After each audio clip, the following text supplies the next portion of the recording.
A família do Alexandre de Moraes recebeu milhões, iria receber um total de 129 milhões de um investigado que está sendo acusado de fraude financeira, de corrupção, de desvio, de associação com facção, envolvimento de negócio de dinheiro, lavagem de dinheiro.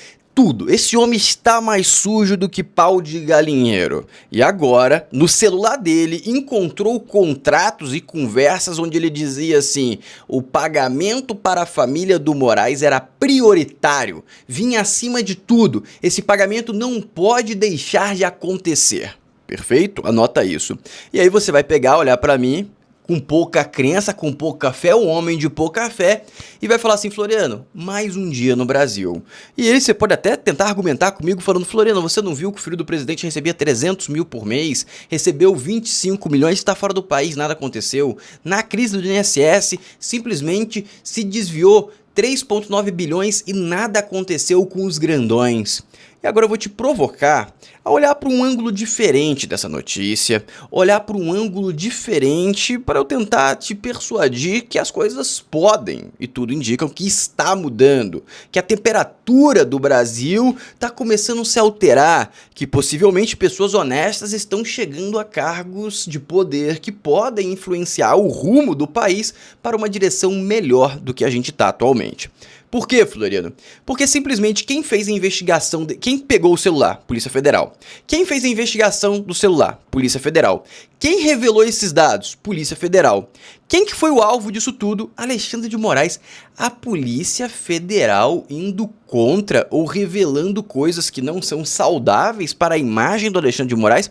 Você tem vários casos desses na história do Brasil? Não tem. Tem raríssimos momentos. Lembra, por exemplo, que teve um cara que ofendeu o Alexandre de Moraes no aeroporto de Roma e no dia seguinte, uma semana depois, ele acordou com uma visita da Polícia Federal para fazer busca e apreensão. Ou seja, historicamente, a Polícia Federal se ajoelha aos pés do Alexandre de Moraes. E agora, esta mesma polícia, pelo que parece, revela algo bem delicado. Porque, vamos ser sinceros, o STF, até esse espaço temporal, até alguns meses atrás, vamos ser sinceros, que eu acho que agora a cabeça deles mudaram, se você for observar as notícias. Até algum tempo atrás, eles davam banana para a opinião pública. Mas agora, depois da decisão do Gilmar Mendes, de tentar blindar de impeachment os ministros do STF, e outros pontos, você percebe que eles já chamaram influenciadores para fazer reuniãozinha, eles já estão criando conteúdo, tem uma parte chamada STF em Foco, eles estão criando conteúdo para aproximar a população do STF, porque eles estão percebendo que se continuar a desaprovação deles nesse grau, eles não vão conseguir se segurar no cargo. Eles já perceberam isso. E agora, quando você associa isso com a Polícia Federal soltando esta bomba, você entende o seguinte: caramba, isso vai fazer mal à reputação deles. A reputação deles já está queimada. O Toffoli viajando de jatinho já está mais queimado ainda. E cada vez a opinião pública vai cada vez mais contra o STF. E o que eu sempre falo para vocês? O que é o político? Exatamente, o político é mosca de voto. Aí você vai pegar a mosca de voto, que é o político, e vai colocar ele com uma narrativa que a população não gosta do STF. Qual que vai ser o discurso para virar deputado federal? Qual que vai ser o discurso para virar senador? Eu vou limpar o STF, eu vou ajudar, eu vou fazer não sei o quê. Aí você pode pegar e falar para mim assim: mas Floriano, esquece, o político mente, quando ele chega lá não faz nada. Mas se você tem uma quantidade muito grande de político com a mesma narrativa, a maior parte vai fazer. Ou esse cara vai sentar na cadeira e em 4 anos ele vai sair da cadeira. Esse é um fato. E por isso que cada vez os políticos começam a cumprir mais o que fala e tentam demonstrar isso. Porque hoje a internet é uma ferramenta que você consegue acompanhar as decisões e você tem influenciadores que, vamos supor que eu fale pra vocês aqui: ah, eu gosto de fulano YZ, tá? Vamos pegar aqui um nome genérico. Joãozinho da Vaquinha. Eu falo: cara, Joãozinho da Vaquinha é muito bom, vou votar nele, se vocês quiserem também, conhece? Aí eu, como votei no João da Vaquinha, eu vou sempre trazer aqui as coisas que o João da Vaquinha falar. Olha só, o João da Vaquinha que a gente votou, olha só, votou a favor da anistia. Olha, o João da Vaquinha agora votou contra não sei o que, foi uma péssima decisão, a gente, na próxima eleição, a gente vai tirar esse cara, não sei o que. Eu vou acompanhar. E você também vai ter vários influenciadores que você vai acompanhar. E você vai acompanhar a rede social do João da Vaquinha. E aí cada vez você vai reforçar o seu voto dele na próxima eleição, você vai retirar o voto dele. Esse é um fato. Ou seja, é uma pressão muito grande. O STF está sentindo que está balangando. Ou seja, o ponto de mudança que eu gostaria que você prestasse atenção é: a Polícia Federal está ganhando cada vez vida própria. A mesma coisa aconteceu com o Lulinha, a mesma coisa aconteceu com o INSS. O que falta pra gente é a pequena correção no judiciário. Mas a opinião pública, como a Polícia Federal está fazendo um excelente trabalho e está trazendo a opinião pública para o lado bom da força, em pouco tempo a gente corrige o judiciário. Então presta atenção que agora eu vou começar com o pé direito. Curte o vídeo, se inscreve no canal, porque agora é com emoção, meus queridos. Primeira notícia que eu vou trazer, primeira informação, primeiro dado, que é lamentável, infelizmente. Lembra de curtir, hein? Se inscrever, eu tô contando contigo.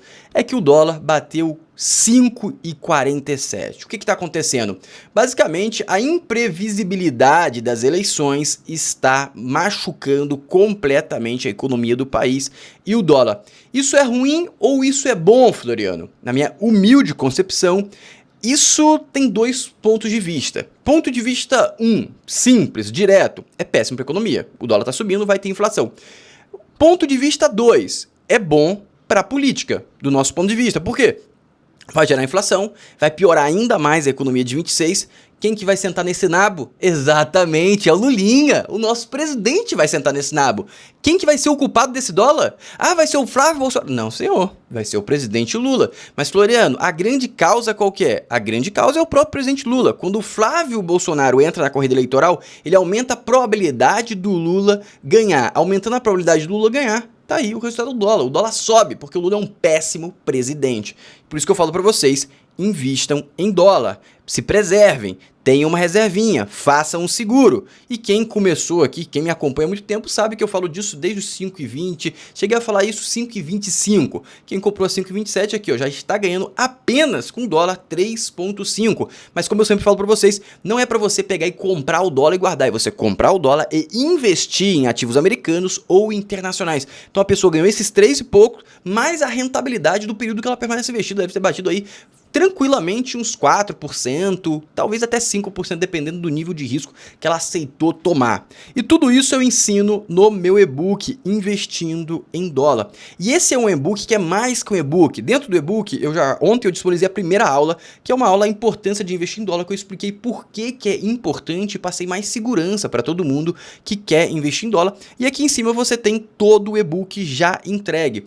E a gente vai adicionar mais aulas hoje. Esse e-book realmente vai ficar totalmente completo para você conseguir de verdade transformar o seu real para dólar e de dólar para investimentos americanos e internacionais. Hoje vai sair uma aula técnica. Essa aula aqui foi mais teórica e vai ser uma aula técnica que eu chamo aula técnica, aula que te ensina literalmente a executar, ou seja, conta, como comprar, como escolher o ativo, detalhando. Hoje sai a primeira aula técnica, perfeito? Dito isso, também tenho que te convidar a entrar no grupo do WhatsApp de promoções. Eu criei um grupo de WhatsApp onde eu compartilho as promoções imperdíveis dos sites que são muito confiáveis, Mercado Livre, Amazon, os sites de venda mais confiáveis. A gente fica lá observando, o Rodrigo que trabalha comigo fica observando as melhores promoções e a gente compartilha com vocês. Por exemplo, esse ar-condicionado de 12 mil BTUs por apenas R$ 1.698 por 12 vezes sem juros. Essa promoção eu acho que ainda está ativa, essa promoção é bem recente, acho que está ativa, mas já tivemos promoções também de camisa Insider por R$ 44,00 e também aspirador de pó por R$ 59,00. Ou seja, se você quiser ter as melhores condições aí para comprar coisas, se você quer comprar ar-condicionado, televisão, computador, fica de olho, entra no grupo, o link tá na descrição e também fixado no primeiro comentário, entra no grupo e fica lá de olho que vai vir coisa muito barata. Se não tiver pressa para comprar para amanhã, você vai conseguir excelente negócio, tem muita gente gostando. Se você tá no grupo, comenta aqui se você tá gostando do grupo ou não. Agora, vamos começar com o pé direito de fato, meus queridos. Presta atenção nessas falas aqui do Coppola, que eu achei sensacional, presta atenção. Pela avaliação do mercado, pelo sentimento da classe política, ao escolher como seu candidato o senador Flávio Bolsonaro, ao invés do governador Tarcísio de Freitas, o ex-presidente Jair Bolsonaro trocou uma vitória provável por uma vitória possível. O Evangelho de Marcos e Mateus nos fazem um alerta muito importante. De que adianta o homem ganhar o mundo inteiro se ele perder a sua alma? De que adianta ser um grande magistrado se as suas sentenças são injustas? De que adianta ser um bem-sucedido homem de negócios se a sua riqueza provém de um sistema que incentiva milhões de pessoas a permanecerem na pobreza? De que adianta ser um reconhecido comentarista se as suas falas não refletem o que você realmente pensa? E de que adianta vencer uma eleição se essa eleição não for legítima?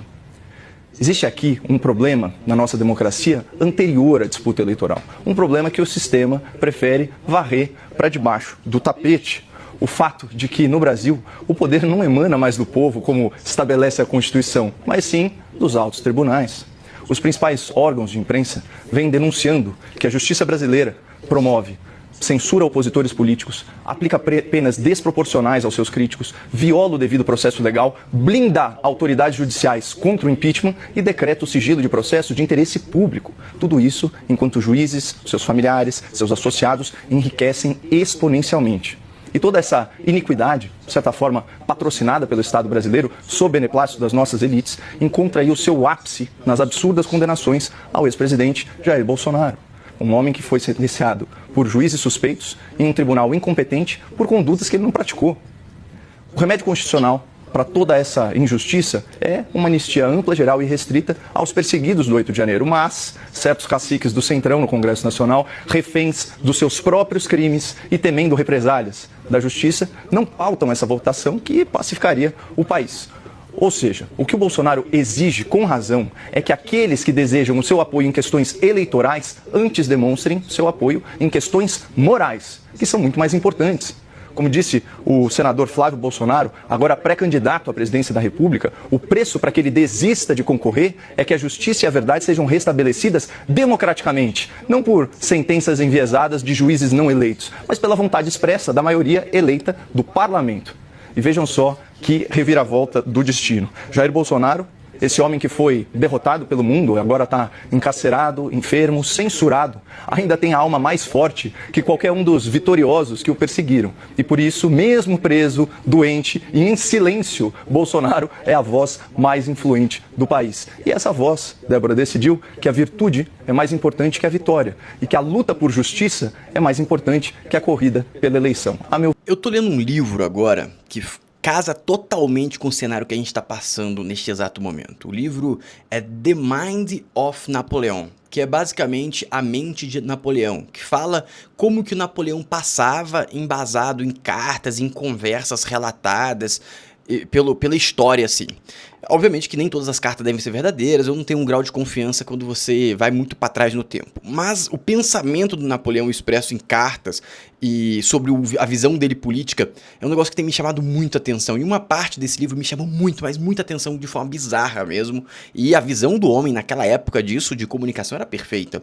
Ele falou o seguinte, que quando acontece qualquer coisa, o primeiro que entrega a narrativa é o mais provável de ganhar a corrida para definir a realidade. Como assim, Floriano?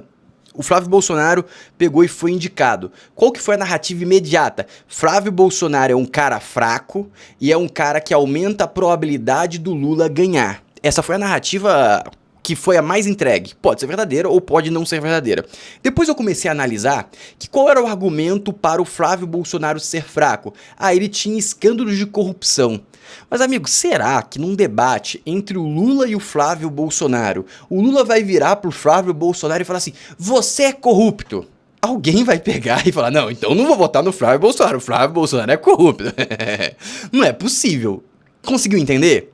Ou seja, a base para você justificar a fraqueza do Flávio Bolsonaro é corrupção, mas ele vai exatamente contra o cara que é o cara mais consensualmente corrupto do Brasil. Essa é a grande realidade.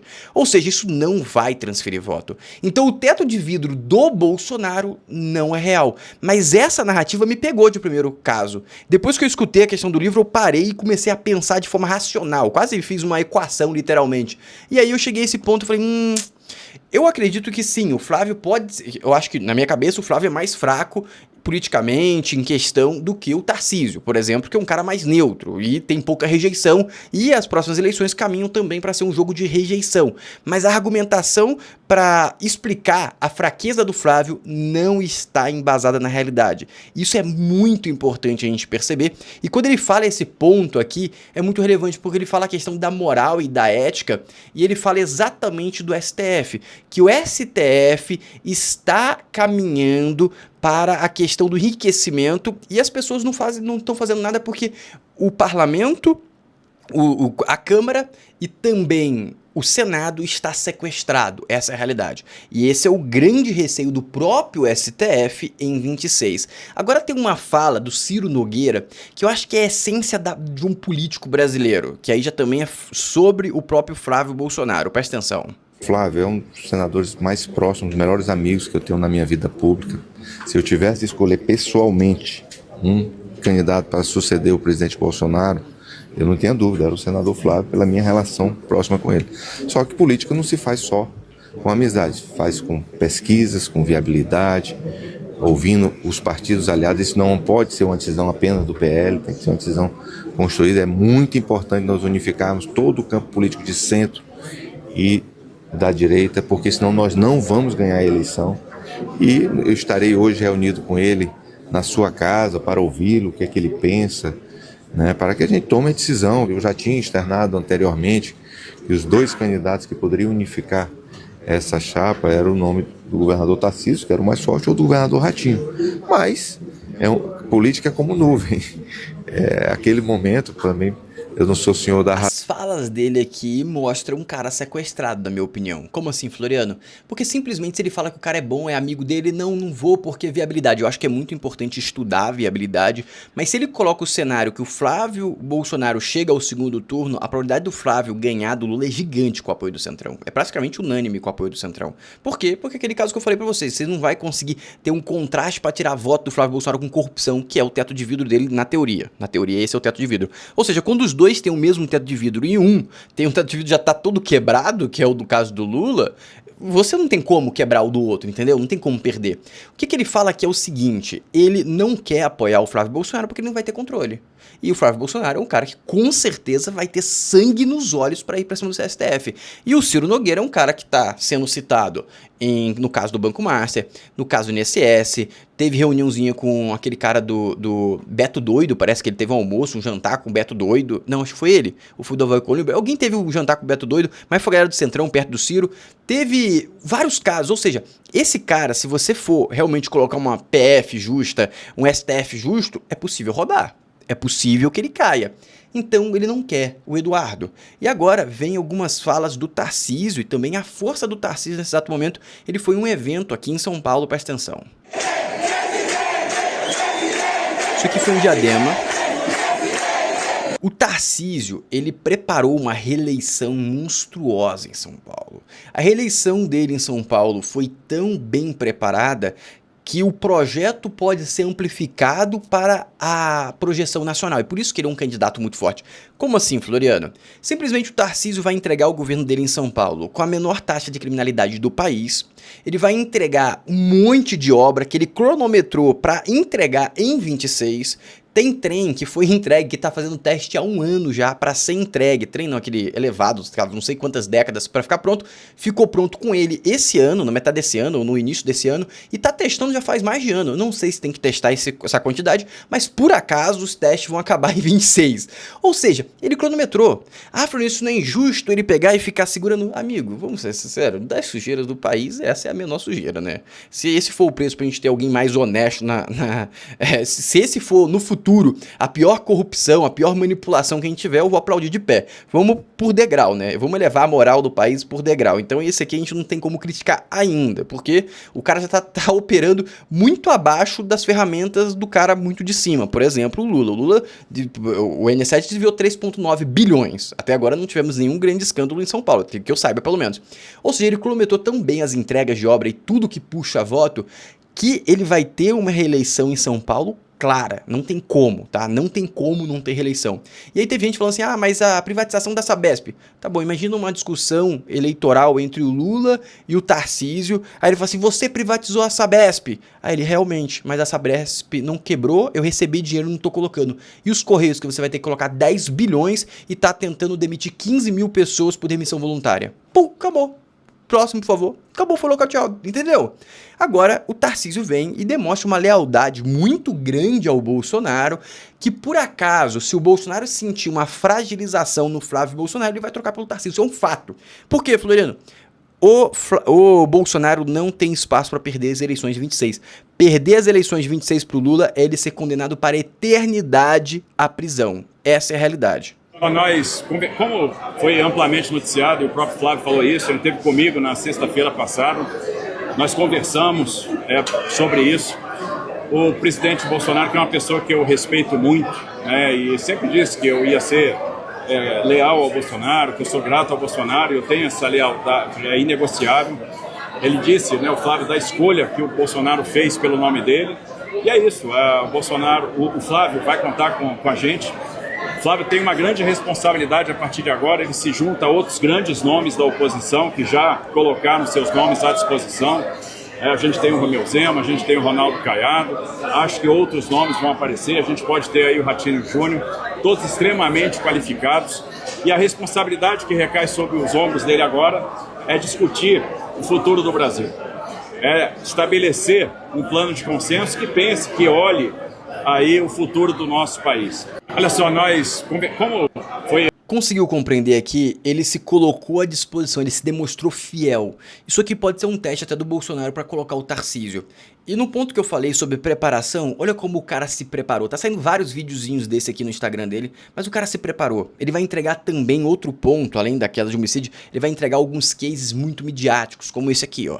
Dizia, quando a gente tomar o moinho, a gente vai resolver a Cracolândia. Você vai ser efetivo se você conseguir fazer aliança de política pública. Ali, você tinha as pessoas morando, comprimida entre duas linhas de trem, num local insalubre, num local que já teve incêndio, foram 3 incêndios lá, às vezes 5, 6 casas compartilhando um único banheiro. A gente quer desmobilizar isso. Vamos transformar o que é a favela do Moinho hoje no Parque do Moinho e na Estação Bom Retiro. Então eu vou dar o atendimento habitacional. O Estado está entrando, bancando o apartamento. 70% das pessoas já saíram e já receberam seus apartamentos, e as pessoas querem isso, porque elas queriam sair de lá, elas não querem ficar sob julgo do tráfico, e tem gente que é contra. Mas por quê? Porque aquelas pessoas eram o escudo do traficante, e ali tinha uma posição estratégica para a logística do tráfico. O Estado precisa dar resposta. E por causa disso aqui, ele acabou com a questão Cracolândia, e isso é uma narrativa que vai pegar muito, porque em várias cidades a gente tem mini Cracolândias, e uma das promessas, provavelmente se ele for como presidente, vai ser acabar com a Cracolândia. E agora, meus queridos, presta atenção como que as pesquisas eleitorais estão tendo que flexibilizar as perguntas, fazer táticas para conseguir ter algum número positivo do governo Lula. 91% não se arrepende de voto para presidente em 2022. A grande realidade é a seguinte, as pessoas não gostam de se arrepender. Um fato. Agora, todo mundo, qualquer pessoa que você perguntar, as pessoas não se arrependem. Já viu aquelas coisas, qual você me arrepende? Não, nunca me arrependi de nada. O cara tá na merda, virou um mendigo, e ele falou, não, me arrependo de nenhuma decisão da minha vida. O cara não tem uma perna, um braço, perdeu um tiroteio, não, me arrependo de nada. Tipo assim, as pessoas não se arrependem, é muito difícil admitir arrependimento. E aí quando você pergunta, o que você se arrepende de ter votado Lula? Claro que não. Eu arrependo? Eu? Você vai votar de novo nele? Não, nunca mais eu voto no Lula. Mas se arrepender, não. Então é uma pergunta maléfica, é uma pergunta que ele sabe a resposta. Só que isso aqui é tática, Porque a grande questão é, se 91% não se arrepende, por que a aprovação do Lula tá em 27%? Me fala por que a aprovação está em 27%, por que se está em 91% do número de arrependimento, por que a desaprovação está em 56%? Entendeu? É porque a pergunta é uma pergunta que afeta o ego do indivíduo. Isso aqui é estratégia para puxar número bom, porque não tem número bom. Simples. Vamos aceitar? Não tem número bom. E aí, amigos, eu vou colocar esse exemplo aqui, que esse aqui é o grau de maturidade que eu quero que algum dia a nação brasileira chegue. Eu espero muito de ver esse grau de maturidade chegar na nação brasileira comigo vivo ainda. Mas eu realmente acho que vai ser difícil. Vai ser difícil, mas talvez, quem sabe, eu devo ter mais uns 40, eu devo ter uns 60 anos de vida, vamos ser otimista? 60 talvez não, uns 50 anos eu tenho, vai dar para algumas gerações aí de educação, e educação evoluir no país. Presta atenção nisso aqui, ó. Suíça foi às urnas e deu um não gigante a um imposto de 50% sobre heranças dos super ricos. Foram 78% dos votos contra. 78% dos votos, presta atenção, 78% dos votos, falando, todo mundo é rico. Não, senhor, presta atenção. Praticamente um nem pensar. A proposta vinha da esquerda jovem, que queria usar o dinheiro para combater mudanças climáticas. O imposto só atingiria cerca de 2.500 pessoas, o topo do topo. ia atingir 0,03% e 78% da população votou contra. Por que, Floriano? Por que eles não quiseram que 0,03% bancasse essa coisa incrível para a Suíça distribuísse esse dinheiro? Sabe por quê? Porque eles são inteligentes e a Suíça vive de indivíduos ricos que vão para lá para proteger o seu patrimônio. No momento que você saqueia esse patrimônio, você assusta todos esses empresários, todos esses ricos. E o que acontece com o PIB do país, o que acontece com a Suíça, ela quebra basicamente. Só que como que você consegue explicar isso para um suíço? Ele tem educação, por isso que você consegue explicar. No Brasil você não consegue explicar que tem uma saída de milionários gigantesca. E esses milionários estão começando a empreender no Paraguai e no Uruguai. Isso vai fazer esses países crescerem em vez do Brasil. As pessoas não conseguem entender isso. Por isso que eu falei em questão de grau de maturidade. E por que teve essa votação? Vocês acham que ninguém sabia que essa votação ia sair com esse percentual? Eles votaram para mostrar para o mundo. Você que é rico pode confiar na Suíça. Pode trazer o seu patrimônio para cá. Pode vir morar aqui com a gente, que a gente nunca vai te saquear. A gente tem conhecimento suficiente que você agrega à nossa sociedade deixando seu capital aqui. Entendeu? E por isso que a moeda suíça é uma das melhores do mundo em questão de estabilidade. Eu falei isso até na aula de ontem dentro do e-book. Ou seja, meus queridos, eu quero muito ver em algum momento a sociedade brasileira chegar nesse grau de maturidade. Mas agora, meus queridos, vamos para a cereja do bolo. Primeiro, vamos dar uma relembrada no que foi o caso do Banco Master. Que o Banco Master é o pagador aí da família do Moraes. Presta atenção nesse videozinho que resume tudo. Este é Daniel Vorcaro, o banqueiro ostentação, dono do Banco Master e envolvido em fraude bilionária. O banqueiro sempre gostou de ostentar. Mansão em Orlando, camarote na Sapucaí, time de futebol e até frota de jatos particulares. Um deles transportou um bolo de 3 andares do aniversário de 15 anos da filha. A festança custou 15 milhões e teve até DJ Alok. Mas com que dinheiro ele ostentava? Segundo a investigação da Polícia Federal, seu Banco Master vendeu carteiras de crédito falsas e fez desvios de fundos de pensão. Bilhões em fraudes. O banqueiro ostentação também ostentava sua relação com poderosos. Patrocinou eventos com ministros do STF. Colocou Guido Mantega no conselho do banco e Lewandowski como consultor. Seu processo agora tramita em super sigilo graças a Dias Toffoli. O mesmo Toffoli que viajou em jatinho com o advogado do diretor do banco. Só que, mais rápido que seu enriquecimento meteórico, foi o tempo que Daniel Vorcaro ficou na prisão. Só 12 dias. Rapidinho ele voltou para sua mansão e agora pode ostentar seu novo item de luxo, a tornozeleira eletrônica. Este é Você viu o que ele tava na mão ali? Se eu não me engano, era uma bíblia. Obviamente que estratégia, eu não acho que esse cara tá orando muito, né? Eu não acho que esse cara é religioso, né? Pelo amor de Deus. Mas beleza, seguindo, perfeito, relembrado. Agora vamos para esse caso magnífico. Vamos lá. O valor milionário do contrato da mulher do Alexandre de Moraes com o enrolado Banco Master. Documento previa pagamento de 129 milhões em 3 anos ao escritório da mulher e dos filhos do ministro. Olha ele, Xandinho e a mulher.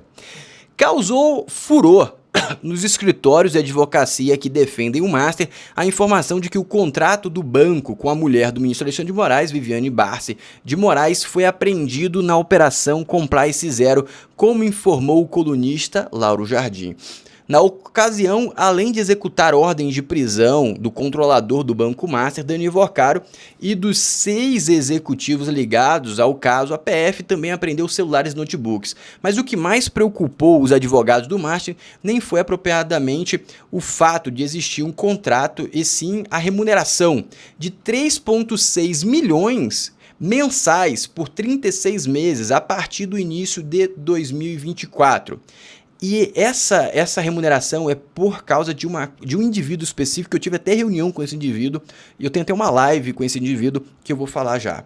De acordo com informações a que a equipe da coluna teve acesso, que consta no documento que não foi propriamente apreendido, mas estava em formato digital no celular do Vorcaro. Entre os arquivos trocados por ele com funcionários do seu banco, o contrato tem como escopo bastante amplo, o de representar o Banco Master, representar o Master onde for necessário, e não especifica uma única causa ou processo. Caso fosse cumprido integralmente, teria rendido para o Barço de Moraes, escritório da Viviane Barço de Moraes, 129 milhões, o que não ocorreu, já que o Master entrou em liquidação.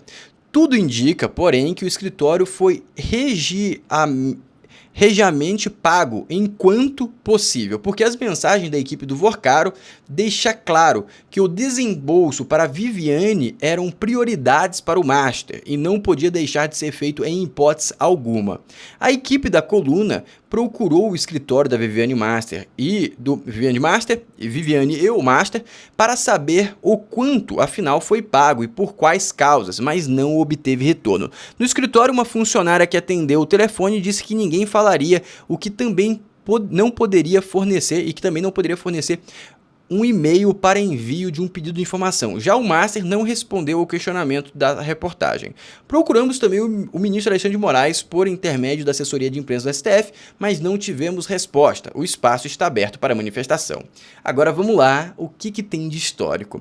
Um dos processos que a Viviane atuou foi uma queixa-crime apresentada em abril de 2024 pelo Vorcaro e pelo Banco Master contra o investidor Vladimir Timmer, da Ash Capital, que possui um litígio antigo com o empresário Nelson Tanuri, acionista da Gafisa. Eu tive reunião com o Vladimir, da Ash Capital, eu ia investir na Ash, não cheguei a fazer o investimento, mas ele contou todo o case. Eu não vou relatar o que ele falou para mim aqui, mas o Brasil é muito mais interessante do que você imagina, meus amigos. Tem muita coisa, o buraco é muito fundo, e esse foi o primeiro cara, nessa reunião foi a primeira vez que eu escutei e entendi completamente como que funcionava a fraude do Master, quem estava envolvido, quem estava por trás e tudo mais. Ele explicou, colocou dados, ele estava tentando tocar esse processo há muito tempo, mas era travado. Agora é bem explicado porque era travado. Na queixa-crime, Timmer é acusado de caluniar banqueiro, qualificado como renomado empresário mineiro de 40 anos de idade, que de acordo com o Timmer teria participado ou realizado operações fraudulentas na Gafisa e no Fundo Brasil Realty, do qual, segundo o investidor do Master, era cotista. O argumento dos advogados é que Timmer pretendia atingir de forma criminosa a honra do Vorcaro. E aí basicamente vai um monte de processo, e agora dá para perceber claramente que o Timmer estava certo. Além da mulher do Moraes, assinam queixa-crime outros 10 advogados do escritório, incluindo o filho do ministro, Alexandre de Moraes, e a filha, Juliana. Vorcaro foi derrotado em primeira e segunda instância, mas ainda cabe em recurso. Ou seja, não vai ser derrotado nunca esse cara quando tiver o escritório certo do lado dele. Mas agora eu gostaria de uma provocação. Alguma coisa mudou, vocês concordam comigo? Porque a Polícia Federal liberou algo que é muito pesado para o Xandinho. Amigos, as eleições estão chegando e eu acho que alguns dos escravos vão se arriscar a tentar quebrar as algemas. Ou seja, vai tentar bater no seu algoz para derrubá-lo no fluxo eleitoral, no ciclo eleitoral. Conseguiu entender? Eu acho que é isso exatamente que está acontecendo. Vários escravos, várias pessoas que estavam sendo obrigadas pelo algoz, estão se levantando para tentar se libertar. Em contrapartida, tirar o seu algoz do poder. Essa é a realidade que está acontecendo no país e por isso está todo mundo se manifestando. Gilmar Mendes tentando blindar a STF, está todo mundo se manifestando com este objetivo, na minha humilde especulação. Dito isso, curte o vídeo, se inscreve no canal, ativa o sininho. Caso você ainda não tenha adquirido o meu e-book, adquira, que hoje vai sair mais uma aula e o preço está extremamente barato, R$ 79,90, e esse preço vai aumentar mais quando tiver aí umas 10 aulas disponíveis. Eu vou aumentar o valor porque simplesmente vai estar muito mais robusto o e-book. Então aproveita para adquirir, você pode comprar até parcelado se você quiser, o link está na descrição e também fixado no primeiro comentário. Um abraço e até o próximo vídeo.